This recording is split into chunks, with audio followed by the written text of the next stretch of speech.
स्वागत है आप सभी का एक बार फिर से बिहार डीएलएड एंट्रेंस एग्जामिनेशन की तैयारी हेतु शिक्षक शिक्षा यूट्यूब चैनल पे। और आज के इस क्लास में हम लोग मैथमेटिक्स के सेक्शन को जारी रखेंगे। और मैथमेटिक्स के सेक्शन में आज हमारा सबसे इम्पोर्टेंट टॉपिक होगा व्यावसायिक गणित का, कमर्शियल मैथमेटिक्स का। और जैसा कि आप लोगों ने देखा है, इस टॉपिक से पिछले साल 3 से 4 सवाल पूछे गए हैं। तो उम्मीद है कि इस बार भी 2 से 3 सवाल आपको कमर्शियल मैथमेटिक्स से देखने को मिलेंगे। और इसके जितने भी इम्पोर्टेंट चैप्टर्स हैं उन सभी चैप्टर से इम्पोर्टेंट फार्मूले और साथ ही उससे रिलेटेड कुछ महत्वपूर्ण ऑब्जेक्टिव क्वेश्चंस को देखते चलेंगे, समझते चलेंगे। तो इस क्लास के बाद आपका कॉन्सेप्ट क्लियर हो जाएगा व्यावसायिक गणित में। तो आइए सबसे पहले समझ लेंगे चक्रवृद्धि ब्याज से संबंधित कुछ महत्वपूर्ण फार्मूले। ठीक है, इन सूत्रों को आप लिखते चलिएगा। आप एक नोटबुक ले लीजिए और नोटबुक पे आपको सब कुछ नोट करते चलना है। जितने भी फार्मूले होंगे, ट्रिक्स होंगे, उन सभी ट्रिक्स और फार्मूले को बता दिया जाएगा। इसके बाद हम प्रश्नों को लेंगे और समझते चलेंगे किस प्रकार से आपको सवालों को कम समय में बनाना है। बिल्कुल कम समय में आप आसानी से सभी सवालों को बना सकिएगा। ठीक है, तो हमारा ये फोकस होगा कि स्पीड विद एक्यूरेसी ये दोनों आपका मेंटेन हो, है ना। स्पीड और एक्यूरेसी दोनों आपका मेंटेन होना चाहिए, तभी एग्जामिनेशन में आपका परफॉर्मेंस जो है वो अच्छा होता है। तो सबसे पहले यहाँ पे शुरुआत करेंगे चक्रवृद्धि ब्याज में। तो जैसा कि आप लोगों को पता होगा, चक्रवृद्धि ब्याज यानी कि कंपाउंड इंटरेस्ट इसको CI शॉर्टकट में कहते हैं, है ना। और CI के लिए एक फॉर्मूला होता है P × 1 + R/100⁻T या फिर N भी कहीं कहीं लिखा जाता है। ये टाइम को डिनोट करता है। -P, यहाँ पे P क्या है, तो P जो है वो मूलधन है। क्या है? मूलधन है। जैसे हम लोग कहते हैं ना कि किसी व्यक्ति ने 5,000 रुपये का कर्ज लिया, तो वो कर्ज जो उसने लिया वो मूलधन कहला जाता है। तो 5,000 रुपये उसका क्या हो जाएगा? मूलधन हो जाएगा। और कोई भी कर्ज लिया जाता है तो उसके लिए एक निश्चित दर होती है, 8%, 10%, 12%, इस प्रकार से। तो वो R कहलाता है। R for rate, rate means दर। और किसी भी कर्ज को किसी समयावधि के लिए दिया जाता है तो वो समयावधि T से डिनोट करते हैं हम लोग। ठीक है, ये वर्ष में हो सकता है, अर्धवार्षिक हो सकता है और तिमाही हो सकता है। 3 प्रकार के मुख्य रूप से होते हैं। मासिक भी हो सकता है, लेकिन आपको सवालों में मुख्य रूप से 3 प्रकार के समयावधि को देखने को मिलेगा। एक वार्षिक होता है, दूसरा अर्धवार्षिक जिसे छमाही भी कहा जाता है। ठीक है, अर्धवार्षिक या छमाही। और तीसरा क्या होता है? तीसरा आपका तिमाही होता है। यही मुख्य रूप से सवाल आपको एग्जामिनेशन में पूछे जाते हैं। और वहाँ पे आप लोगों को ध्यान रखना होता है कि जब ब्याज की दर वार्षिक संकलित होती है तो समय अगर 1 वर्ष दिया हुआ है, 2 वर्ष दिया हुआ है, तो उसके अकॉर्डिंग यहाँ पर लिखा जाता है। लेकिन अगर अर्धवार्षिक ब्याज संयोजित होता है तो फिर हम क्या करते हैं, समय में 2 से गुना कर देते हैं और दर में 2 से भाग कर देते हैं। उसी प्रकार से अगर तिमाही पूछा जाता है तो तिमाही की स्थिति में क्या करते हैं, जब पूछेगा आपका कि वार्षिक ब्याज की जगह पर कहेगा कि जो ब्याज है वह तिमाही संकलित होता है, तो वैसी स्थिति में आपको क्या करना है कि जो भी आपका समय दिया हुआ रहेगा, 1.5 वर्ष या 3 वर्ष, उसको आप 4 से गुना कर देंगे। कितने से? 4 से गुना कर देंगे। क्यों? क्योंकि 1 वर्ष में 4 तिमाही होते हैं, 3 चौके 12 महीना। ठीक है, और आपको क्या करना है, दर में आपको 4 से भाग करना है। ठीक है, 4 से भाग करना है। ठीक है, समय में 4 से गुना करना है। ठीक, और दर में 4 से भाग कर देना है। और जब अर्धवार्षिक की स्थिति रहेगी तो 2 से गुना 2 से भाग करेंगे।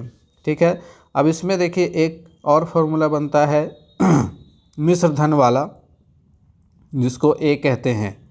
ठीक है, मिश्र धन अर्थात अमाउंट। ठीक है, तो इसके लिए एक फॉर्मूला है P × 1 + R/100⁻T। ये काफ़ी आसान सा फॉर्मूला है। ठीक है, और अगर आप पहले फार्मूले को याद कर लेते हैं, कंपाउंड इंटरेस्ट वाले फार्मूले को, तो ये फार्मूला भी आपको आसानी से याद हो जाएगा। केवल इसमें -P जो है वो हटा दिया जाता है। यानी कि जब आप चक्रवृद्धि ब्याज को घटा देंगे, ठीक है, तब आप मूलधन को जब आप घटा देते हैं तो चक्रवृद्धि ब्याज प्राप्त होता है। और मूलधन को अगर नहीं घटाते हैं, जो भी आपका मूलधन है, जो ब्याज निकल रहा है, और ब्याज प्लस मूलधन, ये मिश्रधन का सूत्र होता है। ठीक है, तो दो फार्मूले हैं मुख्य रूप से। इन दोनों फार्मूले को एक बार फिर से मैं लिख देता हूँ साफ साफ अक्षरों में। आप इनका स्क्रीनशॉट लेना चाहें तो स्क्रीनशॉट ले सकते हैं, या फिर आप इसको नोट करते चलें, वो ज़्यादा बेटर होगा। ठीक है, तो ये दो फार्मूले आपसे यहाँ पे आपके काम में आएंगे। इन्हीं दो फार्मूलों से सारे सवाल बन जाएंगे।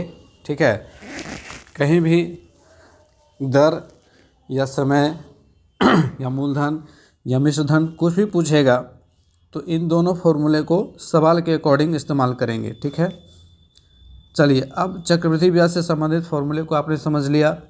अब हम लोग बढ़ेंगे इसके बाद लाभ हानि की ओर, और लाभ हानि से संबंधित कुछ जो फार्मूले हैं उनको समझेंगे, साथ ही कुछ इंपॉर्टेंट ट्रिक्स समझेंगे, क्योंकि बहुत सारे सवाल ऐसे होते हैं जो ट्रिक्स के ऊपर आधारित होते हैं, और अगर आपको ट्रिक मालूम है तो आप आसानी से उसके जवाब दे सकते हैं।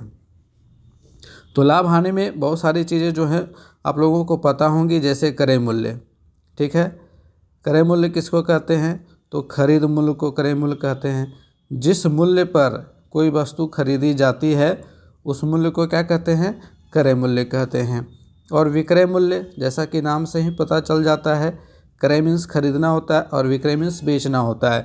तो जिस मूल्य पर कोई वस्तु बेची जाती है, ठीक है, जिस मूल्य पर कोई वस्तु बेची जाती है वह क्या कहलाता है? विक्रय मूल्य कहलाता है। ठीक है, और अगर क्रय मूल्य से विक्रय मूल्य अधिक होगा, ठीक है, विक्रय मूल्य अगर अधिक होगा क्रय मूल्य से, ठीक है, अधिक होगा क्रय मूल्य से, तो वैसी स्थिति में लाभ होता है। क्या होता है? लाभ होता है। जैसे कोई वस्तु 10 रुपये में खरीदी गई और इसे 15 रुपये में बेच दिया गया, ठीक है, तो यहाँ निश्चित रूप से 5 रुपये का क्या हो रहा है? लाभ हो रहा है। और जब इसका उल्टा होता है, यानी कि क्रय मूल्य ज़्यादा होगा विक्रय मूल्य से, तो उस स्थिति में हानि होती है।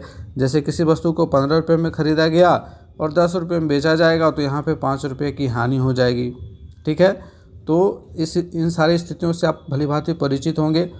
अब यहाँ कुछ फॉर्मूले को लेते हैं। सबसे पहले लाभ प्रतिशत निकालना होता है हमें, तो लाभ प्रतिशत के लिए क्या करते हैं? लाभ गुने 100 बटे क्रय मूल्य। ठीक है, लाभ गुने 100 बटे क्रय मूल्य। उसी प्रकार से हानि प्रतिशत निकालने के लिए क्या करते हैं? हानि गुने 100, हानि गुना 100 बटा क्रय मूल्य। ठीक है, अब इसके बाद बात करेंगे, यदि आपके क्रय मूल्य दिए हुए हों, ठीक है, क्रय मूल्य दिया हो और लाभ की दर दी हुई है, ठीक है, लाभ की दर दी हुई है, तो वैसी स्थिति में विक्रय मूल्य निकालने के लिए एक फॉर्मूला है और आप इसको याद रखेंगे, क्रय मूल्य इंटू 1 प्लस लाभ बटा 100। ठीक है, इस फॉर्मूले को याद रखेंगे। और इसके साथ साथ अब इसमें अगर विक्रय मूल्य दिया हो और लाभ की दर दी हुई हो तो क्रय मूल्य निकालने के लिए क्या करेंगे? तो क्रय मूल्य निकालने के लिए एक फॉर्मूला है, आप इसे भी याद रखेंगे, लिखते चलेंगे सारे फॉर्मूले को। विक्रय मूल्य बटे 1 प्लस लाभ बटा 100, ये आपका हो गया क्रय मूल्य का सूत्र जब आपका विक्रय मूल्य दिया हुआ रहेगा और लाभ की दर दी हुई रहेगी तब। उसी प्रकार से हानि में क्या करेंगे? अगर हानि की दर दी हुई हो और क्रय मूल्य दिया हुआ हो तो विक्रय मूल्य निकालना हो, तो वैसी स्थिति में क्या करेंगे? क्रय मूल्य इंटू 1 माइनस हानि बटा 100। ठीक है, इसके बाद इसी में क्रय मूल्य अगर निकालना रहे, विक्रय मूल्य दिया हुआ रहे और हानि की दर दी हुई रहे, तो विक्रय मूल्य बटा 1 माइनस हानि बटे 100। ठीक है, और इसके बाद हम बात करेंगे कुछ इम्पोर्टेंट ट्रिक्स की। ठीक है, तो बहुत सारे इम्पोर्टेंट ट्रिक्स इसमें हैं, एक एक करके उन सारी चीज़ों की चर्चा करेंगे और समझते चलेंगे, उदाहरण भी मैं बताता चलूँगा। ठीक है, तो अब इसमें सबसे पहला ट्रिक लेंगे और इसमें ये नियम इस प्रकार से रहेगा कि यदि कोई वस्तु x रुपये में, सॉरी यहाँ पे लाइन गड़बड़ा गया है, यदि कोई वस्तु x रुपये में बेचने पर y% की हानि होती है, y% की हानि होती है, तो z% लाभ पर बेचने के लिए विक्रय मूल्य क्या होगा। ठीक है, एक ये कंडीशन आता है कि यदि कोई वस्तु 100 रुपये पर बेचने पर 22% की हानि हो जाती है। ठीक है, मान लिया कि कोई वस्तु है जिसको 480 रुपये में बेचा गया। ठीक है, एक उदाहरण ले लेंगे, 480 रुपये में बेचा गया तो 20% की हानि हो गई। कितने प्रतिशत की? 20% की हानि हो गई। हम चाहते हैं कि उस वस्तु को हम इतने में बेच दें कि 30% का लाभ हो। ठीक है, तो फिर बताइएगा कि विक्रय मूल्य क्या होगा। ठीक है, इस प्रकार से आपका सवाल रहेगा। तो इसका पहला ट्रिक लिख लीजिए। इसका ट्रिक होता है विक्रय मूल्य बराबर 100 + z बटे 100 - y इंटू x। ठीक है, x क्या है? तो उस वस्तु का मूल्य है। ठीक है, और z क्या है? तो उस वस्तु पर जो लाभ प्रतिशत हम कमाना चाहते हैं वो z है। और y क्या है? तो उस वस्तु को बेचने पर जो हानि हो रही है वो y के रूप में है। ठीक है, तो ये हानि प्रतिशत हो जाती है और ये हमारा लाभ प्रतिशत होता है, जो लाभ हम चाहते हैं।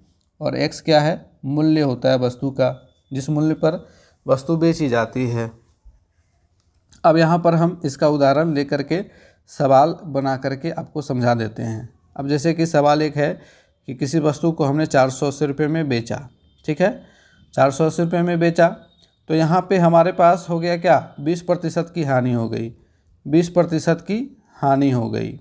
हम चाहते हैं कि इसी वस्तु को हम कितने में बेचें कि 30% का लाभ हो हमें।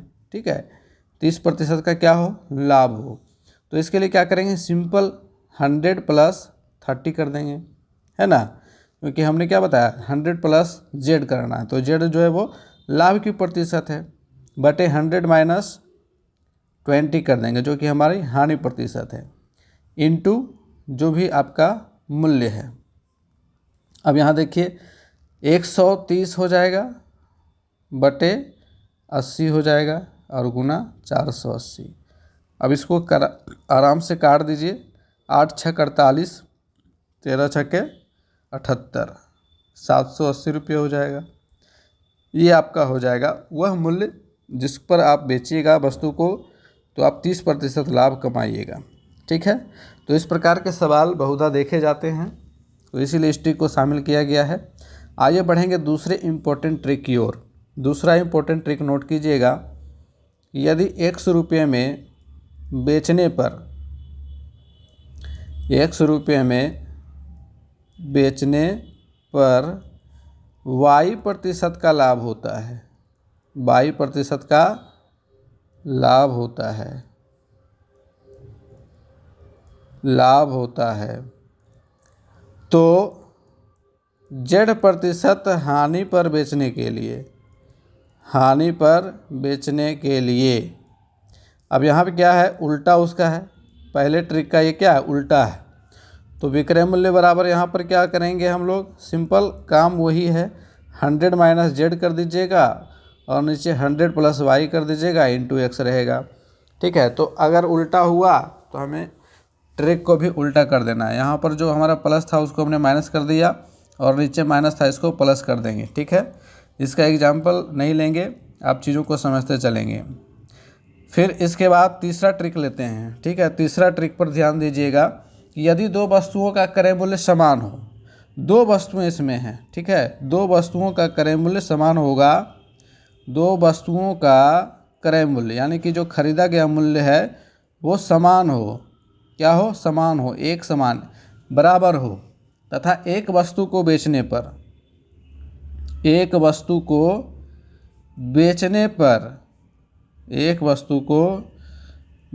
पर x% का लाभ, x% लाभ और दूसरे पर x% की हानि हो, तो ऐसी स्थिति में ना तो लाभ होगा ना हानि होगी। ठीक है, जब ये कंडीशन होगा, जैसे समझिए इसको कि दो वस्तुओं का क्रय मूल्य एक जैसा है। मान लिया कि किसी ने एक रेडियो को 500 रुपये में ख़रीदा, ठीक है, दो वस्तुओं को, ठीक है, एक रेडियो नहीं बल्कि दो रेडियो को 500 रुपये में ख़रीदा, ठीक है, दोनों का क्रय मूल्य समान कहता है। तो दो रेडियो हैं, दोनों का मूल्य क्या है, 500 रुपये है। और एक रेडियो को बेचा 10% के लाभ पर और दूसरे को बेचा 10% की हानि पर। तो जितना एक में उसने मुनाफा कमाया, दूसरे में उतनी ही हानि हो गई। तो यहाँ पे क्या हो गया, जीरो हो गया, ठीक है। तो ऐसी स्थिति में क्या होगा, ना तो लाभ होगी ना हानि होगी। बात समझ में आ गई। चलिए अब चौथा ट्रिक लीजिए।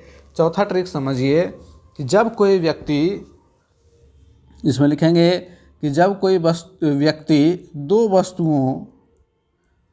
वस्तुओं को समान मूल्य पर बेचता है। अब यहाँ विक्रय मूल्य समान होगा, समान मूल्य पर बेचता है, ठीक है, और उसमें से एक को X% हानि पर तथा दूसरे को X% लाभ पर बेचता है। तो ऐसी स्थिति में हमेशा हानि होगी, ठीक है। अब इसको अच्छे से समझिए। दो वस्तुओं को समान मूल्य पर बेचता है, यहाँ पे विक्रय मूल्य समान है। मान लीजिए कि दो वस्तुएं हैं जिनको वो 500 रुपये में बेच रहा है और पहले वस्तु पर उसको X% की हानि हुई, मतलब 10% की हानि मान लीजिए एक एग्जाम्पल के तौर पर, और दूसरे पर उसको 10% का लाभ हो रहा है। तो ऐसी स्थिति में, ऐसे कंडीशन में उस व्यक्ति को हमेशा हानि होगी, ठीक है, हमेशा हानि होगी, ठीक। इस चीज़ को याद रखेंगे। और यह जो हानि होगी यह होगी X का X%। अगर मान लीजिए कि दोनों यहाँ 500 रुपये में बेचने पर एक पर 10% की हानि हुई और दूसरे पर 10% का लाभ हुआ, तो यहाँ पर 10% निकाल लीजिए, तो 1% उसको हानि होगी, ठीक है, 1% उसको हानि होगी। तो इस प्रकार के सवाल आपको आसानी से समझ में आ जाएंगे, ठीक है। अब हम एक और ट्रिक लेंगे, ट्रिक नंबर 5। और इस ट्रिक में कहता है कि यदि दो वस्तुओं को समान विक्रय मूल्य पर बेचते हुए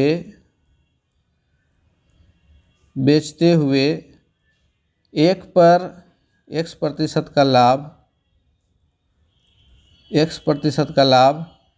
और दूसरे पर Y% की हानि हो, तो लाभ या हानि, अगर हमको कहा जाए कैलकुलेट करने के लिए लाभ या हानि प्रतिशत, तो इसके लिए क्या फार्मूला है, इसके लिए फार्मूला है, इसको नोट करिएगा, 100 × X - Y - 2XY बटा 100 + X प्लस, यहाँ प्लस है, 100 - Y, ठीक है। ये आपका फॉर्मूला है। तो इस चीज़ को याद रखिएगा और इस चीज़ को अच्छे से समझ लेंगे। कहता है कि दो वस्तुओं को समान विक्रय मूल्य पर बेचते हुए एक पर X% का लाभ और दूसरे पर Y% की हानि हो, तो लाभ या हानि प्रतिशत निकालने के लिए हमारे पास ये ट्रिक है, 100 × X - Y - 2XY बटा 100 + X + 100 - Y। अब कहिएगा कि सर इसमें लाभ या हानि कैसे पता चलेगा। तो जब हम इसका कैलकुलेशन करेंगे और कैलकुलेशन करने के बाद यदि मान धनात्मक हो, ठीक है, अगर मान हमारा प्लस में आ रहा है तो हम वहाँ पर लाभ समझेंगे। हम वहाँ पर क्या समझेंगे, हम वहाँ पर लाभ समझेंगे। तो लाभ होगा, क्या होगा, लाभ होगा, और अगर ऋणात्मक रहेगा, अगर ऋणात्मक हमारा आंसर आ जाएगा कैलकुलेशन करने के बाद माइनस में आ जाएगा, तो उस स्थिति में हानि होगी। ठीक है, याद रखेंगे कि अगर प्लस आता है तो लाभ होगा और माइनस आएगा तो हानि होगी। ठीक है, इस चीज़ को बिल्कुल अच्छे से याद रखिएगा। तो यहाँ पे हमारे जो भी लाभ हानि से संबंधित महत्वपूर्ण सूत्र थे, जितने भी इम्पोर्टेंट ट्रिक्स थे, वो सारे यहाँ पे कंप्लीट हो गए। सारे तो नहीं हो गए, लेकिन जितने इम्पोर्टेंट थे वो कंप्लीट हो गए। ठीक है, अब है बट्टा। बट्टा जिसको हम लोग डिस्काउंट कहते हैं, छूट कहते हैं। और जब भी हम लोग कोई भी सामान खरीदने के लिए जाते हैं तो हमारी नज़र होती है कि इस वस्तु के ऊपर कितनी प्रतिशत की डिस्काउंट मिल रही है। ठीक है, जैसे कि यदि कोई व्यक्ति या कोई लड़का जो है वो कोई बुक खरीदने के लिए गया, ठीक है, और 120 रुपये इसकी कीमत है, इस बुक की कीमत है 120 रुपये। ठीक है, और दुकानदार कहता है कि इस 20% की छूट हम देंगे इस पर। तो बताइए कि यह किताब वह लड़का जो है वो कितने में खरीदेगा। तो इस प्रकार के सवाल आपको बट्टा में देखने को मिलते हैं। ये जो छूट मिल रहा है, ये जो छूट मिल रही है, यही बट्टा कहलाता है। ठीक है, छूट ही बट्टा कहलाता है, डिस्काउंट इसी को इंग्लिश में कहते हैं। तो 20% की छूट पर किताब जो है वो 96 रुपये में ख़रीद करके आ जाएगा, है ना। क्योंकि 120 का 20% घटा देंगे तो 120 का 20% कितना होगा, 12 दूनी 24 रुपये हो जाएगा। और 120 रुपये में 24 रुपये घटा देंगे तो हमारे पास 96 रुपये आ जाएगा। ठीक, अब यहाँ पर कुछ इंपॉर्टेंट फार्मूला देख लीजिएगा। सबसे पहला, अब इसमें देखिए बट्टा भी दो प्रकार का होता है। एक बट्टा होता है व्यापारिक बट्टा। व्यापारिक बट्टा ये किस प्रकार का बट्टा है और ये किसको मिलता है। तो जैसा कि नाम से स्पष्ट है, व्यापारियों को मिलने वाला बट्टा व्यापारिक बट्टा कहलाता है। और जो थोक विक्रेता होते हैं, जो होलसेल वाले होते हैं, है ना, जो होलसेल वाले होते हैं, वो जब भी फैक्ट्री से, जहाँ मैन्युफैक्चरिंग फैक्ट्री है, वहाँ से माल खरीदते हैं तो वो इन लोगों को व्यापारिक बट्टा देते हैं। ठीक है, व्यापारिक बट्टा देते हैं होलसेल वालों को। और होलसेल वाले छोटे फुटकर दुकानदारों को भी व्यापारिक बट्टा देते हैं अपने मुनाफे के अकॉर्डिंग। ठीक है, तो इस प्रकार से बिजनेस चलता है। अब यहाँ पे हम लोग इस सूत्र को समझेंगे। सबसे पहला फॉर्मूला इसमें है व्यापारिक बट्टा बराबर। तो व्यापारिक बट्टा बराबर होता है सूची मूल्य। सूची मूल्य, अब कहिएगा कि सर सूची मूल्य क्या होता है। तो सूची मूल्य गुने दर बटा 100। अब देखिए, अब जो भी व्यापारिक माल खरीदते हैं तो अलग अलग टाइप के जो सामान उन्होंने खरीदा उसके ऊपर सूची मूल्य रहता है। ठीक है, लिस्ट उसका बना होता है। आप देखे होंगे कभी कभी, अगर कहीं कोई दुकान गए होंगे कोई सामान खरीदने के लिए, मान लीजिए अगर आप जूता या चप्पल खरीदने के लिए जाते हैं तो दुकानदार कहता है कि मैं आपको अपना जो लिस्ट है उसे आपको दिखाता हूँ कि मुझे कितने में मिला है और तब मैं आपको कितने में बेच रहा हूँ, है ना। तो वो सूची मूल्य निकाल करके दिखाता है, उसी को सूची मूल्य कहा जाता है। ठीक है, अब सूची मूल्य गुने दर, यहाँ पे वस्तु की दर होगी, वो दर होगा, और बटा 100 कर देंगे तो व्यापारिक बट्टा निकल करके आ जाता है। ठीक, अब दूसरा फार्मूला लेंगे नकद बट्टा। और नकद बट्टा किसको मिलता है, नकद बट्टा मिलता है ग्राहकों को, जो भी आम ग्राहक हैं उनको मिलता है। ठीक है, तो नकद बट्टा कैसे कैलकुलेट होता है। नकद बट्टा जो है सूची मूल्य, यानी कि जो सूची मूल्य व्यापारियों ने खरीदा है और उस पर जो व्यापारिक बट्टा लगा मिला वो घटा देते हैं। ठीक है, व्यापारिक बट्टा को घटा दिया जाता है और गुना दर किया जाता है। ठीक है, बटा 100। ठीक, ये फार्मूला है नकद बट्टे का। अब इसमें सबसे इम्पोर्टेंट फार्मूला, तीसरा फार्मूला है अंकित मूल्य निकालने का। अंकित मूल्य, लेकिन हम इससे पहले समझना चाहेंगे अंकित मूल्य होता क्या है। ठीक है, आप लोगों का सवाल होगा कि सर अंकित मूल्य क्या होता है। तो जब भी हम कोई भी वस्तु खरीदते हैं, चाहे वो बुक हो, ठीक है, उस पर भी प्रिंट रेट लिखा हुआ रहता है ना। एक बिस्किट का पैकेट हो, पार्ले जी का पैकेट हो, तो पार्ले जी के पैकेट पर भी रेट लिखा हुआ रहता है, ठीक है, 5 रुपये की पैकेट है। तो कोई भी वस्तु जब हम लोग खरीदते हैं तो उस पर MRP अंकित होता है, ठीक है। इसी MRP को अंकित मूल्य कहते हैं। MRP का फुल फॉर्म होता है मैक्सिमम रिटेल प्राइस। क्या होता है? मैक्सिमम रिटेल प्राइस, अर्थात अधिकतम खुदरा मूल्य, ठीक है। और ये अधिकतम खुदरा मूल्य, ये सब कुछ जोड़ करके जो भी टैक्स वगैरह लग रहा है वो सारा कुछ टैक्स जोड़ करके यहाँ पे लिखा हुआ रहता है। इसलिए आप देखे होंगे उस पर लिखा हुआ रहता है इंक्लूसिव ऑल टैक्सेस, है ना, यानी कि सभी टैक्सों, सभी करों सहित। तो जितने भी कर होते हैं, अब तो GST लगता है, तो GST कैलकुलेट करके किसी भी वस्तु का मूल्य जो है वो तय किया जाता है। तो खैर GST अभी हम लोगों को पढ़ना है नहीं, अभी यहाँ पे बट्टा समझना है। तो बट्टा सिंपल सा चीज़ छूट है। अब इसमें अंकित मूल्य निकालने के लिए एक फॉर्मूला है, उस फॉर्मूले की हम चर्चा करें। तो अंकित मूल्य आप समझ गए होंगे कि किसी वस्तु के ऊपर जो अंकित मूल्य रहता है, ठीक है, जिसको हम MRP कहते हैं। अब देखिए बहुत सारी वस्तुएं ऐसी होती है जिन पर छूट नहीं मिलता है। जैसे कि आप बिस्कुट खरीदने जाइएगा 5 रुपये का, तो उस पर क्या छूट मिलेगा, ठीक है। लेकिन जब आप कोई बुक खरीदने के लिए जाते हैं, 300 रुपये उस पर रेट लिखा हुआ है, दुकानदार कहता है कि हम इस पर आपको 20% का छूट दे रहे हैं, डिस्काउंट दे रहे हैं। तो इसका मतलब ये है कि जो 300 रुपये अंकित मूल्य रखा गया है, इसको दुकानदार ने इस तरह से बना करके, इस तरह से कैलकुलेट करके रखा है कि जब वो 20% की छूट दे देगा ग्राहक को, तब पर भी उसे अपने मूल्य पर, जिस मूल्य पर उसने ख़रीदा है, उस पर कम से कम 20% का लाभ उसको होगा, ठीक है, 20% का लाभ उसको होगा। यानी कहने का मतलब है कि वास्तविक मूल्य से ये 40% ज़्यादा कैलकुलेट करके लिखा हुआ मूल्य है। जब इस पर वो आपको 20% का छूट दे रहा है, फिर भी उसको 20% बच रहा है, ठीक है। तो अंकित मूल्य वह मूल्य होता है जो किसी वस्तु पर किसी व्यापारी के द्वारा या कंपनी के द्वारा, जो मैन्युफैक्चरिंग कंपनीज होती हैं, उनके द्वारा अपने वस्तुओं पर अंकित किया जाता है, ठीक है। अब देखिए अंकित मूल्य निकालने का फॉर्मूला समझ लीजिए कि अंकित मूल्य कैसे निकाला जाएगा, ठीक है। अंकित मूल्य निकालने के लिए जो विक्रय मूल्य होता है, ठीक है, वस्तु का जो विक्रय मूल्य है, गुने 100 बटा 100 घटाव बट्टे की दर, बट्टे की दर।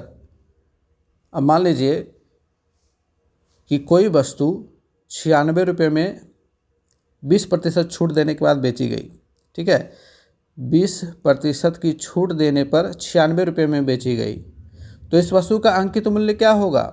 तो अंकित मूल्य होगा 96 गुना 100 बटे 100 घटाव 20, बट्टे की दर 20 है, तो 96 इंटू 100 बटा 80। अब इसको काट दीजिए, 0 0 कट जाएगा, 12 96, 12 दहें 20 से 120 रुपया अंकित मूल्य। तो अभी हमने जस्ट इस तरह का सवाल बनाया था, एक एग्जाम्पल लिया था कि वस्तु जो है किताब, उसका जो अंकित मूल्य है वो 120 रुपये है। तो इसको कितने में वो ग्राहक खरीदेगा? 96 रुपये में, ठीक है। तो अब इसी को उल्टा कर दिए तो हमारा अंकित मूल्य आ गया। तो ये अंकित मूल्य का फॉर्मूला हो गया। अब आगे बढ़े, विक्रय मूल्य का फॉर्मूला ले लीजिए। विक्रय मूल्य का फॉर्मूला क्या होगा? तो विक्रय मूल्य बराबर हो जाएगा अंकित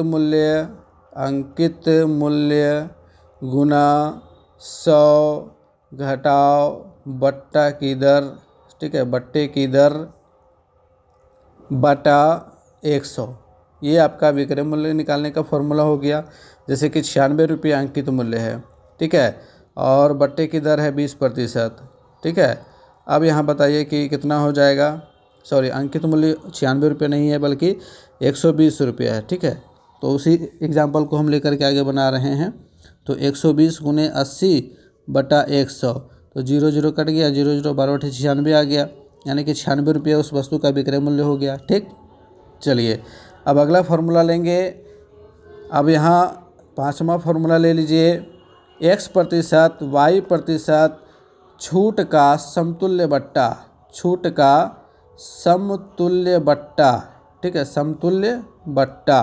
तो समतुल्य बट्टा निकालने के लिए फॉर्मूला है, इसको याद रखेंगे, x + y - xy बटे 100%, ठीक है, ये समतुल्य बट्टा का फॉर्मूला हो गया।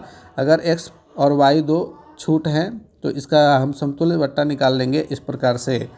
अब इसके बाद इसमें छठा फॉर्मूला लेंगे।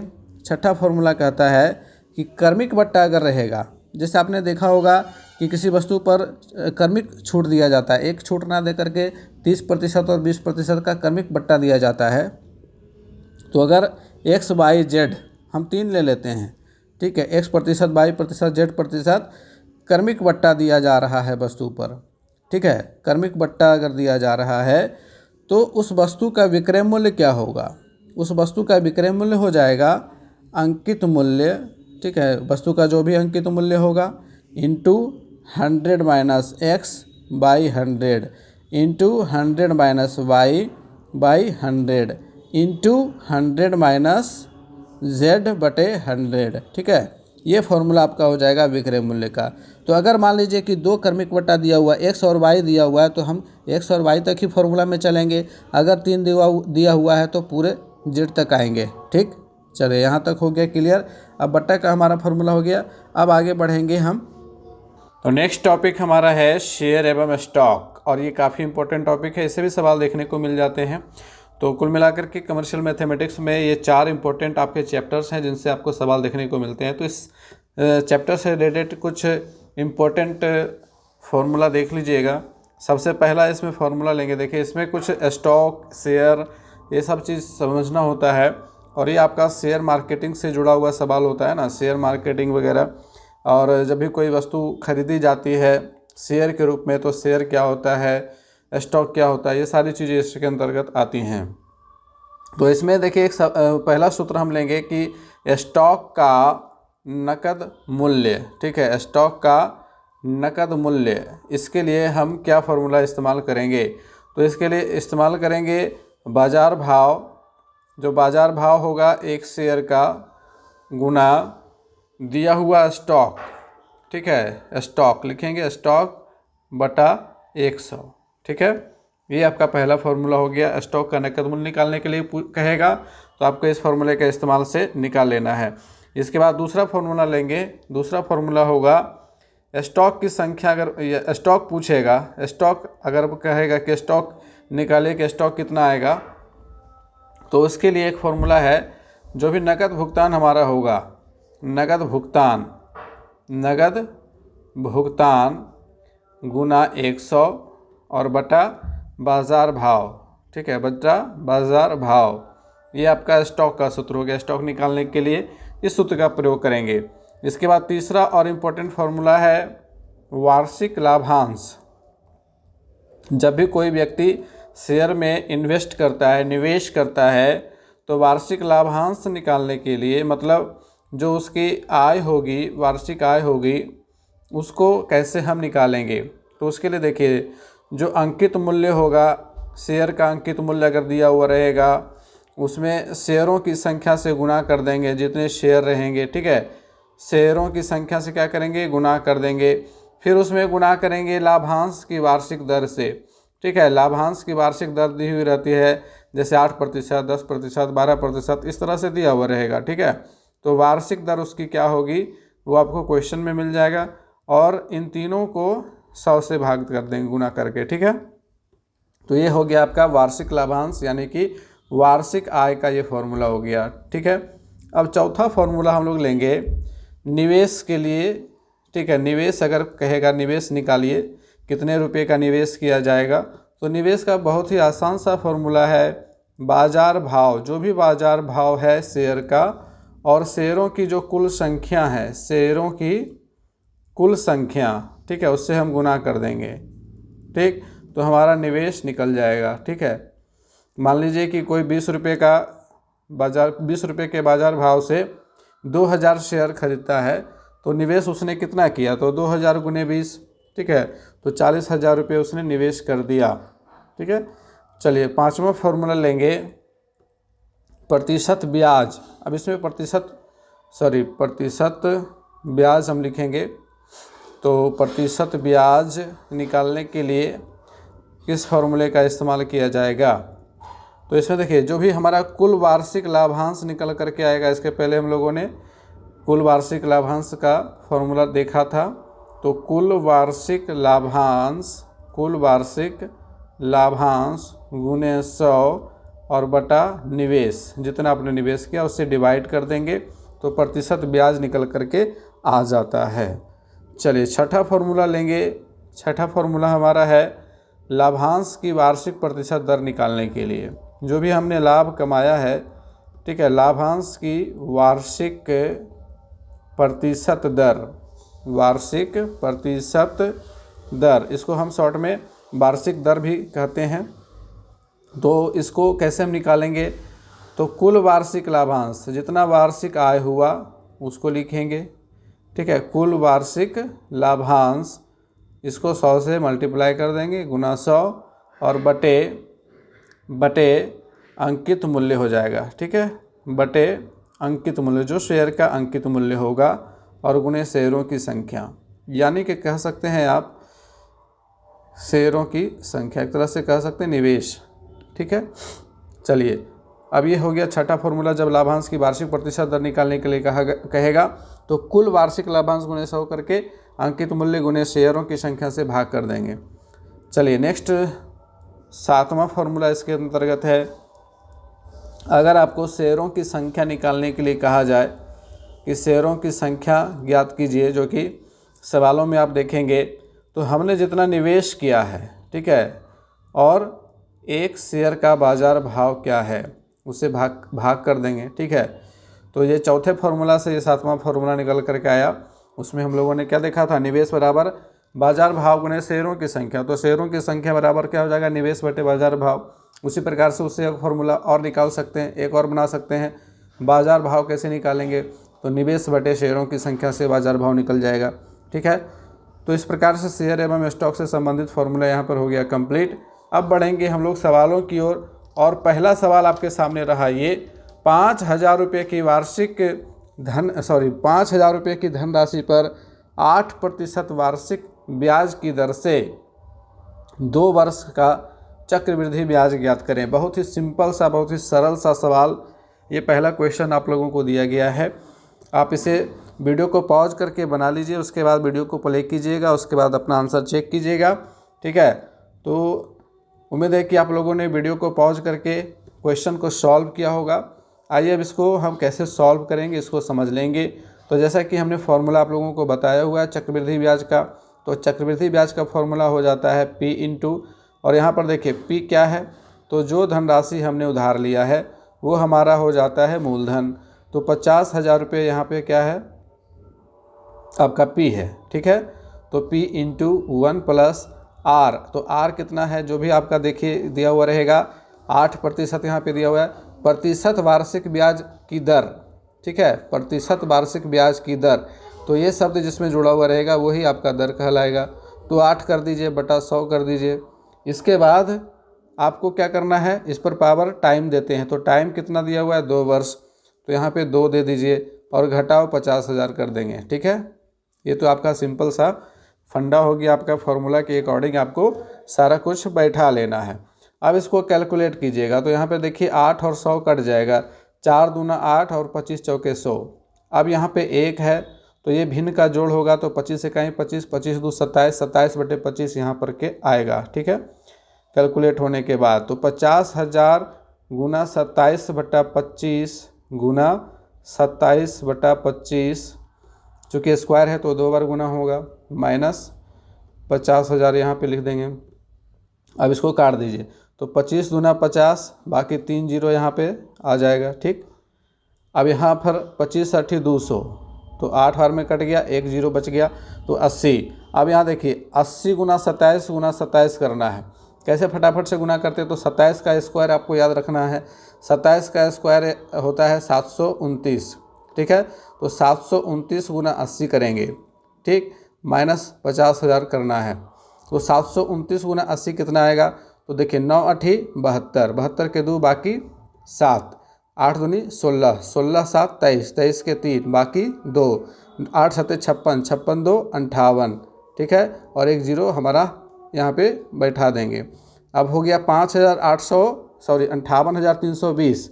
अब इसमें हम क्या करेंगे, 50,000 ये जो P था इसको घटा देंगे, तो घटाने के बाद कितना बच जाएगा, 8,320 रुपया। तो यहाँ पे हमारा चौथा ऑप्शन सही हो जाएगा, 8,320 रुपये ये हमारा चक्रवृद्धि ब्याज निकल करके आ गया है। तो आपको ऑनलाइन इंटरफेस मोड में, चूँकि आप लोगों को पता है कि आपका एग्जामिनेशन जो है वो ऑनलाइन मोड में होगा। किस मोड में होगा? ऑनलाइन मोड में होगा। और मैं इसीलिए इस इंटरफेस में क्वेश्चन लेकर के आता हूं, ताकि जो भी स्टूडेंट नए, बहुत सारे कमेंट में देखता हूं कि सर एग्ज़ाम जो है ऑनलाइन होगा या ऑफलाइन होगा। तो ऐसे भी स्टूडेंट्स हैं जिन्होंने नोटिफिकेशन को अच्छे से नहीं पढ़ा है अभी तक, उनको ये पता भी नहीं है कि एग्ज़ाम ऑनलाइन होगा या फिर ऑफलाइन होगा। तो मैं वैसे स्टूडेंट्स को यहाँ पे क्लियरली बता देना चाहता हूँ कि आपका जो एग्जामिनेशन है वो ऑनलाइन मोड में होगा। आपको कंप्यूटर बेस्ड टेस्ट देना होगा, ठीक है, कंप्यूटर पर बैठ करके आपको एग्ज़ाम देना होता है। तो वैसी स्थिति में इस तरह के इंटरफेस को आपको देखना वहाँ पे मिलेगा, आपको देखिएगा। तो यहाँ पे जो भी हमारा ऑप्शन है, ठीक है, ऑनलाइन एग्जामिनेशन देना बहुत ही आसान होता है। चौथा ऑप्शन हमारा सही है। तो आपको सिंपली माउस से चौथे ऑप्शन पे क्लिक करना है, ठीक है। और जैसे ही आप माउस पे क्लिक करिएगा ये आपका ग्रीन हो जाएगा। इसके बाद आप यहाँ पे सेव एंड नेक्स्ट बटन, इस बटन को आप क्लिक करिएगा तो आपका आंसर जो है वहाँ सेव हो जाएगा, ठीक है। और इसके बाद आपके सामने दूसरा क्वेश्चन खुल करके चला आएगा, ठीक है, इस प्रकार से। और दूसरा क्वेश्चन आप पढ़िएगा, फिर आंसर दीजिएगा। और यहाँ पे एक चीज़ और ध्यान रखिएगा कि आपका जो क्वेश्चन है वो दोनों ही लैंग्वेज में होगा, ठीक है, इंग्लिश प्लस हिंदी दोनों ही लैंग्वेज में होगा। और चूँकि हमारे पास स्क्रीन इतना बड़ा होता नहीं है कि हम दोनों ही लैंग्वेज में क्वेश्चन लाएं, इसीलिए मैं केवल हिंदी लैंग्वेज को ही यहाँ पे सिलेक्ट करता हूँ। और चूँकि हमारे जितने भी स्टूडेंट हैं उनमें से अधिकांशतः हिंदी भाषी हैं, तो हिंदी को समझते हैं अच्छी तरीके से, इसीलिए हिंदी में सारे सवाल यहाँ पर लाए जाते हैं। अब यहाँ पे इस सवाल को हम हल करेंगे। सवाल आपका है 2,000 रुपये का 20% वार्षिक ब्याज की दर से 6 माह का मिश्र धन क्या होगा यदि ब्याज प्रति तिमाही संयोजित किया जाए। फिर से आपको वीडियो को पॉज करना है, पॉज कर दीजिएगा और फिर आप इसको सॉल्व करिए खुद से, उसके बाद हमारे सॉल्यूशन को देखिएगा, ठीक है। तो उम्मीद है कि आपने वीडियो को पॉज करके सॉल्यूशन कर लिया होगा। आइए अब समझ लेते हैं कि किस प्रकार से आपको इसको बनाना है। अब यहाँ पर देखिए, ब्याज जब प्रति तिमाही संयोजित किया जाएगा, तो मैंने आपको शुरू में ही बताया था कि जब तिमाही वाला क्राइटेरिया रहेगा तो समय में आपको क्या करना है, समय में आपको 4 से गुना करना है। देखिए समय 6 महीना है, अगर वर्ष में दिया हुआ रहता, या फिर हम इसको क्या करेंगे वर्ष में बदल देंगे, तो 6/12 करेंगे, ये वर्ष में बदला जाएगा, तो 1/2 होता है। और इसमें हमको क्या करना है 4 से गुना, तो 2 दूना 4। ऐसे सिंपल है, बहुत ही सिंपल है इसको समझना कि 6 महीने में कितने तिमाही होंगे, तो 2 तिमाही होंगे, ठीक है। तो 2 तिमाही यहाँ पे समय हो जाएगा 2, ठीक है। और यहाँ पे आपका जो 20% वार्षिक ब्याज दिखा रहा है, इसमें हम क्या करेंगे, आपको 4 से डिवाइड कर देंगे। कितने से? 4 से डिवाइड करेंगे तो यहाँ पे कितना हो जाएगा, 4×5 = 20, यानी कि 5% आप दर रखिएगा। अगर आपने 20 रख दिया तो फिर आपका सॉल्यूशन जो है वो रॉन्ग हो जाएगा, ठीक है। तो आप अब यहाँ पे इसको बनाइएगा। आपसे पूछ रहा है मिश्र धन, तो यहाँ पे ए वाला फॉर्मूला लगेगा, P × 1 + R/100⁻T। तो यहाँ पे P कितना है 2000 × 1 + R हमारा है 5/100। इसके बाद हमारा टाइम है 2, ठीक है। अब 20×5 = 100 कट गया। यहाँ पर बहुत ही सिंपल कैलकुलेशन हो रहा है। 20 से कहाँ है 20, 21/20 × 21/20, चूँकि स्क्वायर है, 0 0 0 0 कट गया, 2 दूना 4, 4×5 = 20। अब देखिए 21 × 21, 21 का स्क्वायर 441 होता है, और 441 को आपको 5 से गुना कर देना है, ठीक है। तो 5 × 5, 5 × 20, 5 × 20 = 2 22, तो 2205 रुपया, 2205 रुपये हमारा आंसर हो जाएगा। ऑप्शन नंबर 1 यहाँ पे सही होगा, ठीक है। चलिए अब अगला सवाल लेंगे। कौन सी धनराशि 2 वर्षों में 4% वार्षिक चक्रवृद्धि ब्याज की दर से 1,352 रुपये हो जाएगी। यहाँ पे देखिए कौन सी धनराशि, यहाँ P पूछा जा रहा है, A दिया हुआ है, टाइम दिया हुआ है, रेट दिया हुआ है, और आपसे P पूछा जा रहा है। तो हम फॉर्मूला लगाएंगे A = P × 1 + R/100⁻T। इसी फार्मूले से हमारा ये सॉल्यूशन होगा। और आपको प्रत्येक सवाल में वही करना है कि वीडियो को पॉज करके पहले अपना सॉल्यूशन निकालना है, उसके बाद हमारे सॉल्यूशन को देखिएगा, तभी आपका जो प्रिपरेशन है वो बेहतर हो पाएगा। ठीक है, तो जितने भी स्टूडेंट सिंसियर हैं, समझदार हैं, वो ऐसा करेंगे। बाकी आप लोग देखिए, अब हमारा सॉल्यूशन देख लीजिए कि किस प्रकार से हम इसको सॉल्व करेंगे। तो हमने फार्मूला आपको पहले ही बता दिया। अब यहाँ पर उसी फार्मूले के अकॉर्डिंग हम सारी चीज़ों को पुट करेंगे। तो ए यानी कि मिश्रधन दिया हुआ है 1352, ठीक है, equal to P into 1 plus 4% दर है तो 4/100 कर दीजिए। पावर यहाँ पे 2 हो जाएगा। ठीक है, अब यहाँ पे काट देंगे, 25 चौका 100 कट गया, कोई दिक्कत यहाँ पे नहीं होगी समझने में। अब यहाँ देखिए 25 इकाई 25 और 1 यहाँ जुटेगा 26 हो जाएगा। ठीक, 26/25 का स्क्वायर। अब यहाँ पे स्क्वायर होने का मतलब है कि ये 2 बार गुना है। ठीक है, तो 1352 लिखिए और गुना 25 ठीक है, अच्छे से लिखेंगे थोड़ा सा, 25 गुना 25 बटा 26 गुना 26। ठीक है, यहाँ पे हमने क्या किया, क्रॉस मल्टीप्लिकेशन कर दिया। ये 26 स्क्वायर का मतलब 26 गुना 26, 25 स्क्वायर का मतलब 25 गुना 25। तो इसको हमने क्या किया, क्रॉस मल्टीप्लिकेशन कर दिया यहाँ पे। अब देखिए 26 से इसको काट दीजिए, तो 26 बचे 30 से, अब यहाँ बच जाएगा 5, 2 उतर जाएगा 52, 26 दूनी 52, तो 26 दूनी 52 फिर से ये कट जाएगा, यहाँ बच गया 2। अब देखिए 25 गुना 25 होता है, 25 का स्क्वायर कितना, 625, और 625 गुना 2 करना हो तो 625 का दुगना कितना होता है, 1250। तो हमारा पी का जो वैल्यू है वो होगा 1250 रुपये। तो ऑप्शन कौन सा है, ऑप्शन है तीसरा सही, 1250 रुपये। आपको क्या करना होगा एग्जाम में कि तीसरे ऑप्शन पे आप माउस से क्लिक कीजिएगा, आपका ऑप्शन हो जाएगा green, save and next button पे क्लिक कीजिएगा, आपका आंसर हो जाएगा सेव। अगला प्रश्न खुल करके आ जाएगा।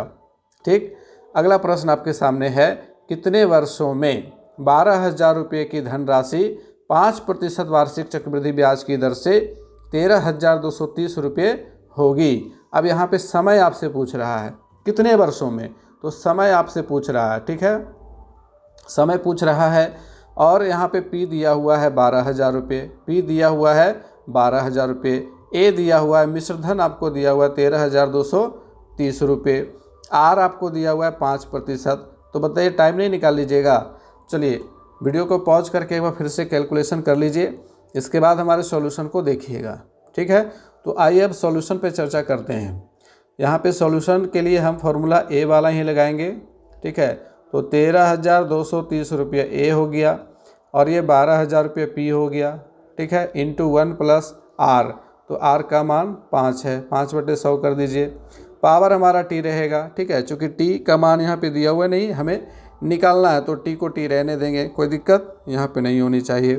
20/100 काट देंगे।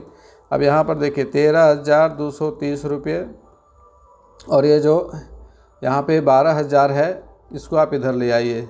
ठीक है, तो क्रॉस मल्टीप्लिकेशन के अनुसार से ये बटे हो जाएगा, बराबर क्या हो जाएगा आपका 21/20, इसका पावर क्या रहेगा टी। अब इसको काटेंगे, 0 0 कट गया। अब देखिए ये दोनों 3 से कटेगा, क्योंकि देखिए 1 और 2 3 और 3 1 4, 4 2 6, 6 3 9, यानी कि 3 से ये दोनों जो हैं वो कट रहे हैं।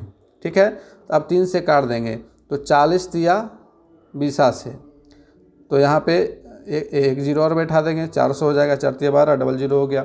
अब फिर 3 से इसको काटिए, तो 3 चौके 12, 3 चौके 12, 3 इकाई 3, 441 आ गया।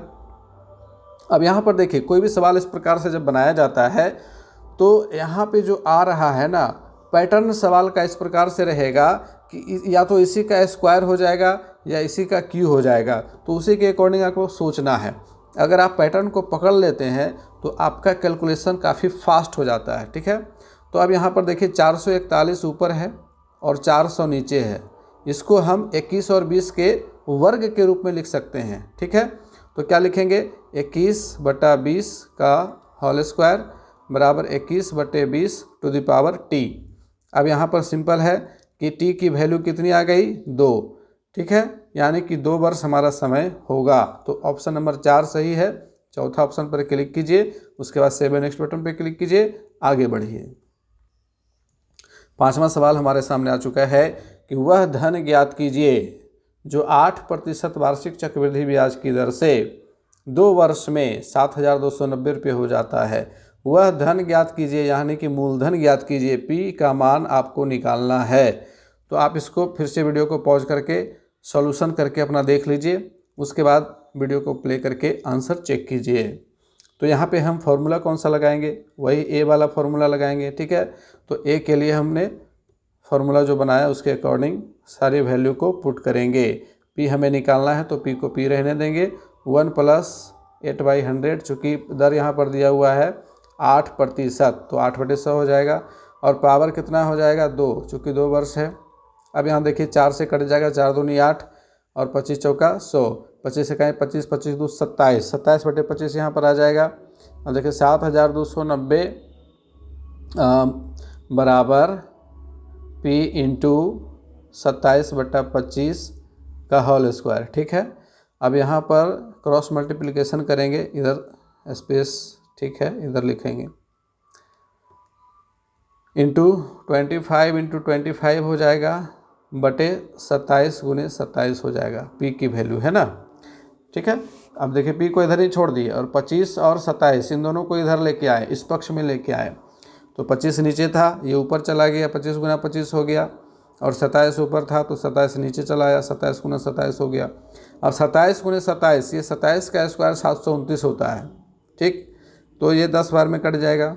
अब 25 × 25 625 होता है, 625 को आप 10 से गुना कीजिएगा तो 6,250 रुपये होता है, ठीक है। अगर आप पैटर्न को समझ जाते हैं तो आपका कैलकुलेशन फास्ट हो जाता है। तो यहाँ पे दूसरा ऑप्शन हमारा है सही, दूसरे ऑप्शन पे क्लिक करके हमें आगे बढ़ जाना है, ठीक। चलिए नेक्स्ट क्वेश्चन आपका आ गया। एक वस्तु को 240 रुपये में बेचने पर किसी व्यक्ति को 10% की हानि होती है, वह उसे किस मूल्य पर बेचे कि उसको 20% का लाभ हो। ये आपका लाभ हानि से सवाल आ गया, ठीक है। तो आपको फिर से वीडियो को पॉज करना है और आंसर अपना खुद से कैलकुलेट करके बताना है, ठीक है। तो आपने अपना सॉल्यूशन निकाल लिया है, आइए अब चेक कर लेते हैं।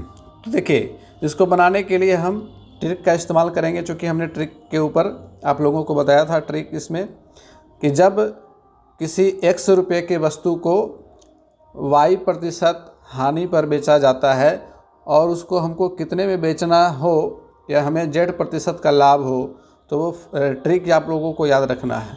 ट्रिक क्या है, 100 + z बटे 100 - y इंटू x क्या होता है, तो जो भी वस्तु का विक्रय मूल्य दिया हो, और z क्या होता है, तो जो हमारा लाभ प्रतिशत है, y क्या होती है, तो जो हमारा हानि प्रतिशत है, ठीक है। यहाँ पे बातें क्लियर हो गई। इसके अकॉर्डिंग जैसे ही बैठा करके कैलकुलेट करेंगे, आपका सवाल चुटकियों में हल हो जाएगा, बहुत ही कम समय में, मात्र 20 सेकंड इसके लिए काफ़ी है। तो 20 सेकंड के अंदर आप इतने बड़े सवाल को हल कर सकते हैं अगर आप ट्रिक याद रखते हैं तो, ठीक है। तो बहुत ही आसान है। 3 × 9, 3 × 12, 3 × 8 = 24, 8 × 32, 320 रुपया। बहुत ही सिंपल रूप में हमारा आंसर निकल करके आ गया, ऑप्शन नंबर 4। चलिए अब नेक्स्ट क्वेश्चन लेंगे। एक दुकानदार को एक घड़ी को 200 रुपये में बेचने पर उतनी ही हानि होती है जितना 250 रुपये में बेचने पर लाभ होता है। तो घड़ी का क्रय मूल्य क्या है, घड़ी का क्रय मूल्य क्या है। अब देखिए इसको भी आप पॉज करके बना लीजिए, इसके बाद हमारा सॉल्यूशन देखिए, ठीक है। अब यहाँ पे हम लोग क्या करेंगे, इसका सॉल्यूशन कैसे निकालेंगे। तो इसके सॉल्यूशन के लिए भी एक ट्रिक है, और ये ट्रिक क्या है कि अगर इस तरह की सिचुएशन हो, अब देखिए सवाल को अच्छे से समझिए, पैटर्न को समझ करके आगे ध्यान में रखिएगा कि इस तरह का जो सवाल आएगा तो आपको इस तरह के ट्रिक का इस्तेमाल कर लेना है। सवाल क्या कर रहा है कि एक दुकानदार को एक घड़ी को 200 रुपये में बेचने पर उतनी ही हानि होती है जितना 250 रुपये में बेचने पर लाभ होता है। तो जब इस तरह का कंडीशन रहेगा कि अगर किसी वस्तु को 100 रुपये में बेचने पर y% की हानि होती है, ठीक है, और उतना ही z रुपये में बेचने पर y% का लाभ भी होता है, ठीक है। लाभ और हानि दोनों सेम है, लाभ और हानि की प्रतिशत दोनों सेम है, और आपका यहाँ पर विक्रय मूल्य अलग अलग है। तो इस स्थिति में हम लोग क्या करेंगे, दोनों ही विक्रय मूल्य का औसत निकाल देंगे। बहुत ही सिंपल है, 200 जोड़ 250 करिए बटा 2 कर दीजिए। अब बताइए कितना सिंपल ये हो गया। 450 में 2 से भाग दे दीजिए, 225 रुपये निकल करके आ गया। तो ये ट्रिक हमारा काम जो है बहुत ही आसान कर देता है। दूसरे ऑप्शन पे क्लिक करके आगे बढ़ जाइए। किसी वस्तु को 450 रुपये में बेचने पर 20% की हानि होती है। 20% का लाभ प्राप्त करने के लिए वस्तु को कितने में बेचना चाहिए? फिर से वही सवाल है, ठीक है। तो बहुत ही सिंपल है। इसके ऊपर हम लोगों ने पहला सवाल भी जो लाभ हानि का था वो ठीक इसी पैटर्न पे आधारित था, ठीक है। तो 100 + Z ट्रिक याद रखिएगा, बटे 100 - Y इंटू X। तो यहाँ पे हमारा क्या है, 100 प्लस लाभ कितना कमाना है, तो भाई 20% है, और हानि भी आपका 20% दिया हुआ है। तो इसको 100 - 20 कर दीजिए, इंटू आपका दाम कितना दिया हुआ है, 450 रुपये दिया हुआ है। अब यहाँ देखिए 100 जोड़ 120 कितना हो जाता है, तो 120 हो जाता है। 100 में से 20 घट जाएगा तो 80, गुना 450 कर दीजिए। अब इसको आराम से काट दीजिए, 4 दूना 8, 4 तिया 12, 225 दूना 450, 225 तिया कितना हो जाएगा, 25 तिया 75, और 3 दूना 6, 675 रुपये। तो सिंपल है, तीसरा ऑप्शन हमारा यहाँ पे सही है, 675 रुपये। आपको सिंपली तीसरे ऑप्शन पे क्लिक करना होगा माउस से, 7 नेक्स्ट बटन पे क्लिक करिएगा, आगे बढ़ जाइएगा, ठीक है। चलिए नेक्स्ट क्वेश्चन हमारा है, रमेश ने अपनी घड़ी 5% हानि पर बेच दी। यदि वह इसको 27 रुपये अधिक में बेचता तो उसको 7% लाभ होता। कितने का लाभ होता, 7% का लाभ होता। तो बताइए कि घड़ी का क्रय मूल्य क्या है। तो आपको यहाँ भी क्या करना है, पहले आप अपना आंसर देख लीजिए बना करके, उसके बाद हमारा आंसर देखिएगा।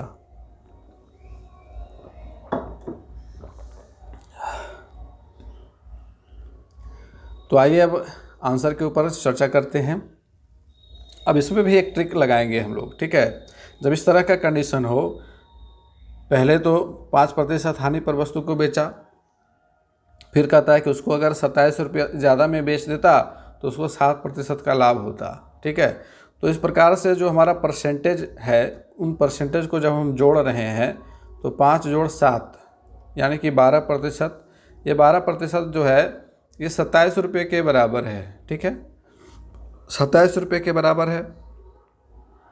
तो इसका अगर हम 100% निकालते हैं तो कितना हो जाएगा, 27/12 और गुना 100।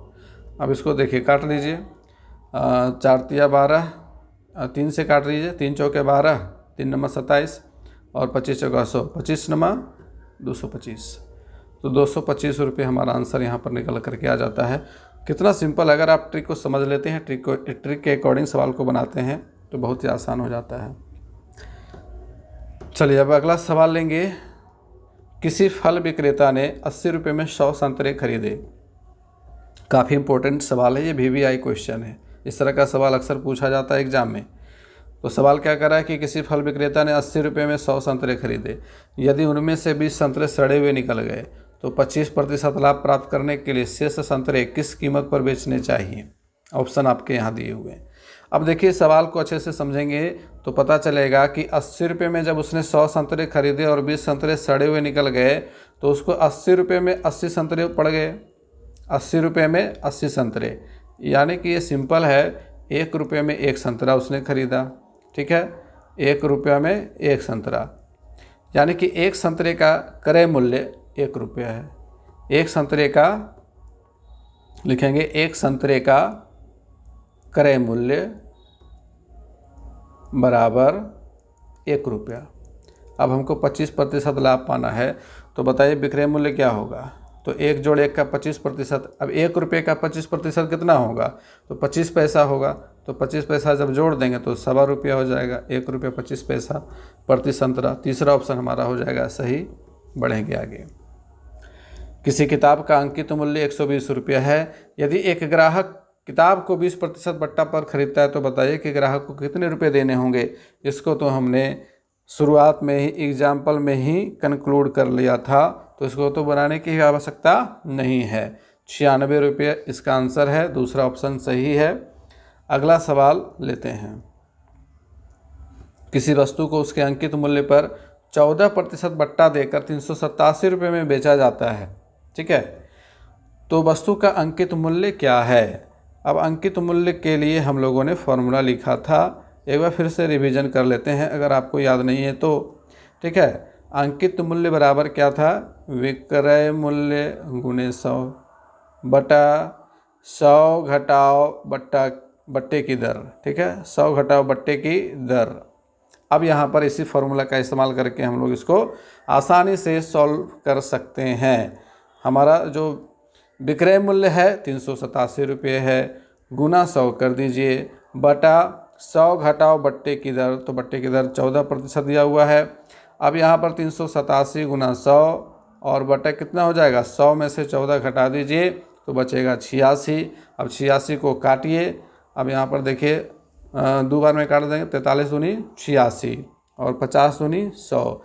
अब 43 से 387 काट लीजिए तो 9 बार में कट जाएगा, ठीक है। 9 तिया 27, 9 चौके 36, 36 दो 38 और 50 नंबर कितना हो जाएगा, 9 पच्चे 45, 450 रुपया। तो यहाँ पे हमारा जो सॉल्यूशन होगा क्वेश्चन ऑप्शन नंबर 1, वस्तु का अंकित मूल्य कितना है तो 450 रुपये है। और जब देखिए 450 रुपये पर हम 14% बट्टा देते हैं, ठीक है, यानी कि 14% इसमें घटा देंगे तो आ जाना चाहिए 387 रुपये। चेक कर रहे हैं इसको, ठीक है। तो 450 का 14% कितना होगा ये निकाल लेते हैं।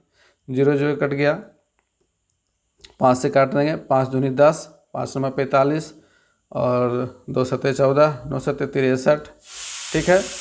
अब देखिए 450 में 63 घटा दीजिए, 450 में 63 घटा दीजिए तो कितना आ जाएगा, निश्चित रूप से 387 आ जाएगा, है ना। तो यहाँ पे हमारा ऑप्शन नंबर 1 सही है, बिल्कुल करेक्ट है। अगला सवाल, किसी वस्तु का अंकित मूल्य 500 रुपये है, कितना है 500 रुपये, वह 20% और 10% के 2 क्रमिक बट्टों पर बेची जाती है, उस वस्तु का विक्रय मूल्य क्या है। तो क्रमिक बट्टा पर फॉर्मूला हम लोगों ने पहले ही डिस्कस कर लिया है, आप उस फॉर्मूले को देखिए और क्वेश्चन को सॉल्व कीजिए।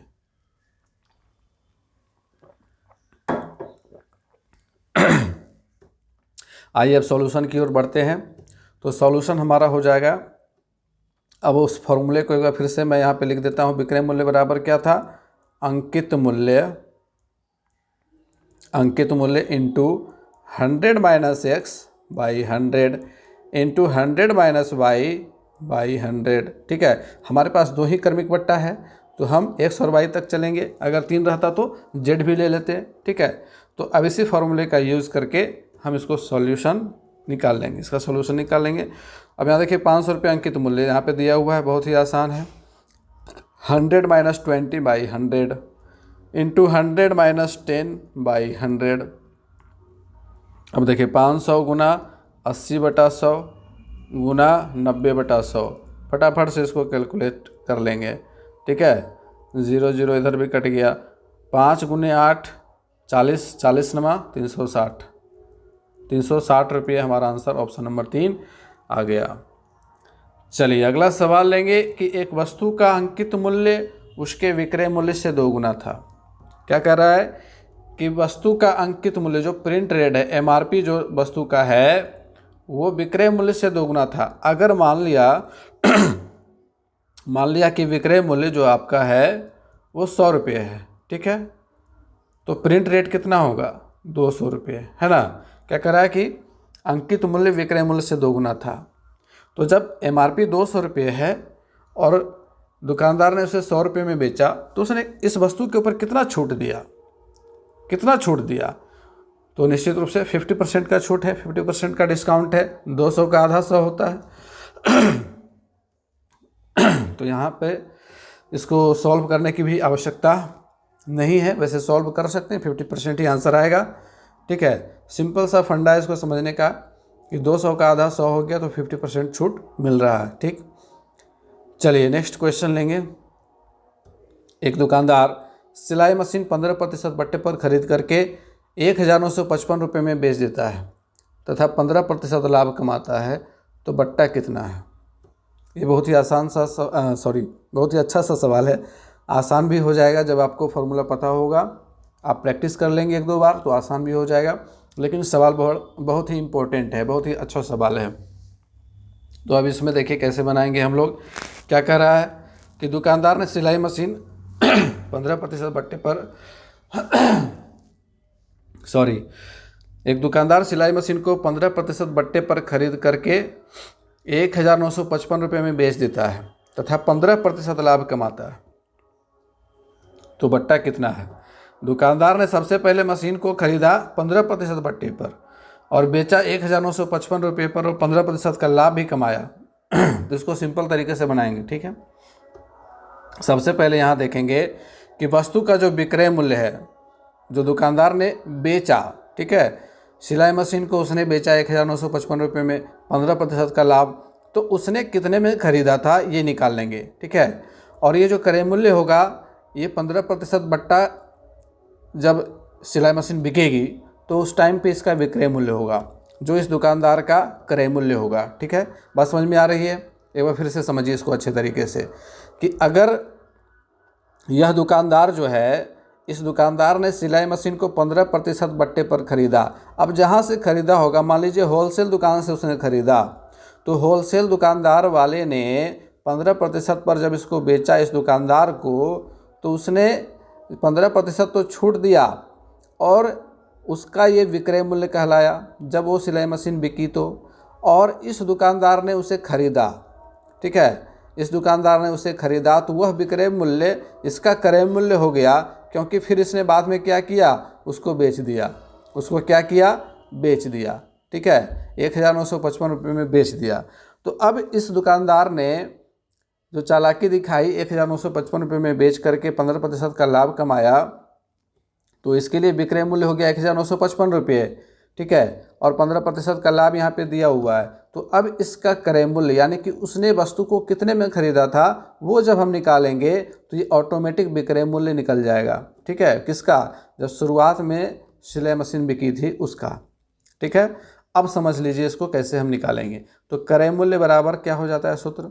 विक्रय मूल्य बटा 1 प्लस लाभ बटे 100, ठीक है। इस फॉर्मूले को हम लोगों ने शुरू में डिस्कस कर लिया है। 5 तिया 15, 20 पचे 100, ये 1955 बटा 23 बटा 20 हो जाएगा यहाँ पे, है ना। 20 इकाई 20, 20 जोड़ 3 23। अब ये ऊपर चला जाएगा, इधर स्पेस नहीं है तो इधर लिख लेते हैं, बटे 23। अब 23 से इसको काट दीजिए, कितने बार में कट जाएगा ये? 23 8 84 से 8 बार में कटेगा तो बच जाएगा कितना? 11, 5 उतर जाएगा 115, 23 पचे 15 यहाँ से, तो 85 85 गुने 2 कितना हो जाएगा? 170। तो ये जो 170 निकल करके आ रहा है, सॉरी एक जीरो और बैठेगा ना, 1700 रुपया, यहाँ एक जीरो बचा हुआ था ना, तो 170 पर एक जीरो बैठा देंगे, 1700 रुपया, ठीक है। तो ये जो 1700 रुपये निकल करके आया, ये 1700 रुपया दुकानदार का क्रय मूल्य है, जबकि सिलाई मशीन को 15% बट्टा पर बेचते समय इसका विक्रय मूल्य है। क्या है? विक्रय मूल्य है, ठीक है। अब हमको निकालना क्या है? अब हमको निकालना है इस सिलाई मशीन का प्रिंट रेट, ठीक है। अंकित मूल्य निकालना है कि भैया इस सिलाई मशीन का अंकित मूल्य कितना था, तब ये 1700 रुपये में बिकी 15% के बट्टे पर, और फिर बट्टा हम लोग निकाल लेंगे, ठीक है। तो अब आइए फटाफट से क्या करेंगे कि वस्तु का अंकित मूल्य निकालेंगे। तो अंकित मूल्य के लिए हम लोग क्या करेंगे? अंकित मूल्य के लिए हमारा जो विक्रय मूल्य है 1700 गुना 100, फॉर्मूला याद होगा आप लोगों को, विक्रय मूल्य गुना 100 बटे 100 घटाओ बट्टे की दर, तो 100 घटाओ 15। अब यहाँ पर क्या करेंगे? 1700 गुना 100 बटा 100 में से 15 घटा दीजिए, कितना बचेगा? 85 बचेगा। 85 से आराम से कट जाएगा, ये कितने बार में? 20 बार में। 20 गुना 100 2000 रुपये, यानी कि उस सिलाई मशीन का प्रिंट रेट 2000 रुपये था और उसने बेचा कितने में? होलसेल वाले ने 1700 रुपये में, दुकानदार ने उसे 1700 रुपये में ख़रीदा था। तो उसको छूट कितना मिला? बट्टे कितने का मिला? 300 रुपये का, है ना। 1700 जोड़ 300 2000 रुपये हो जाएगा। तो 300 रुपये बट्टा उसने प्राप्त किया था। चलिए 300 रुपये का डिस्काउंट मिला था, दूसरा ऑप्शन हो जाएगा सही। बढ़ेंगे अगले सवाल की ओर। अगला सवाल आपके सामने रहा ये, 8,320 रुपये में 104 पर कितना स्टॉक खरीदा जा सकता है। ये आपका शेयर वाला सवाल आ गया, शेयर से सवाल है और इसमें चीज़ें समझनी है आप लोगों को कि क्या स्टॉक कहलाएगा, कौन सा बाजार भाव कहलाएगा। ठीक है, तो यहाँ पे देखिए क्या कह रहा है सवाल, 8,320 रुपये में 8,320 रुपये में 104 पर कितना स्टॉक खरीदा जा सकता है। तो स्टॉक के लिए हम लोगों ने एक फॉर्मूला लिखा था, याद होगा आप लोगों को, नगद भुगतान गुना 100 और बटा बाजार भाव। ठीक है, बाजार भाव। अब देखिए 8,300 रुपये में 8,320 रुपये है, 8,320 रुपये में तो ये नगद भुगतान हम कर रहे हैं। इसमें हमने 104 पर कितना स्टॉक खरीद सकते हैं। ठीक है, तो 104 पर, ये जो 104 पर है दिया हुआ, ये आपका बाजार भाव है। क्या है, बाजार भाव। तो यहाँ पे स्टूडेंट यही कंफ्यूज हो जाते हैं कि कौन सा बाजार भाव होगा, कौन सा नगद भुगतान होगा, ये सारी चीज़ें समझ में नहीं आती हैं। तो आपको प्रैक्टिस करने के बाद ही समझ में आएंगी ये सारी चीज़ें। तो ये आपका क्या है, बाजार भाव है। ठीक है, ये बाजार भाव है और ये आपका नगद भुगतान है, नगद भुगतान है। ठीक है, नगद भुगतान, भुगतान। तो अगर आप इस तरह से चीज़ों को समझ लेते हैं तो आसानी से बना सकते हैं। अब फटाफट से क्या कीजिएगा, फॉर्मूले पर आ जाइएगा। स्टॉक बराबर क्या होता है, तो नगद भुगतान 8,320 गुना 100 बटा 104। ठीक है, बाजार भाव। अब इसको काट दीजिए। ठीक है, तो 104 और 832 को काटिए, जीरो को अभी यहाँ ढक करके रख दीजिए। 104 को 8 बार पढ़िएगा, 8 चौके 32 और 8 इकाई 8, ये 8 बार में कट जाएगा। ये जीरो बचा हुआ था, इसको उतार देंगे 80। अब 80 गुने 100 कितना हो जाता है, तो 8,000 हो जाता है। तो 8,000 रुपये का स्टॉक खरीदा जा सकता है। कितने का स्टॉक खरीदा जा सकता है, 8,000 रुपये का स्टॉक खरीदा जा सकता है।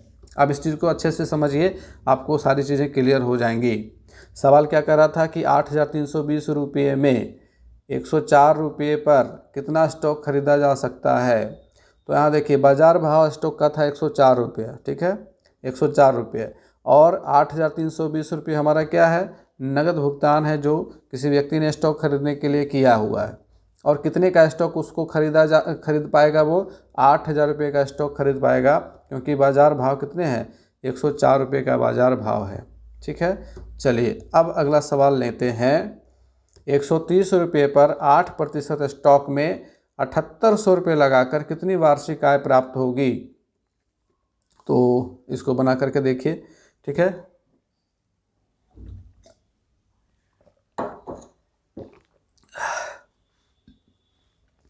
आइए अब इसके सॉल्यूशन को देख लेते हैं, किस प्रकार से आपको सॉल्यूशन निकालना है।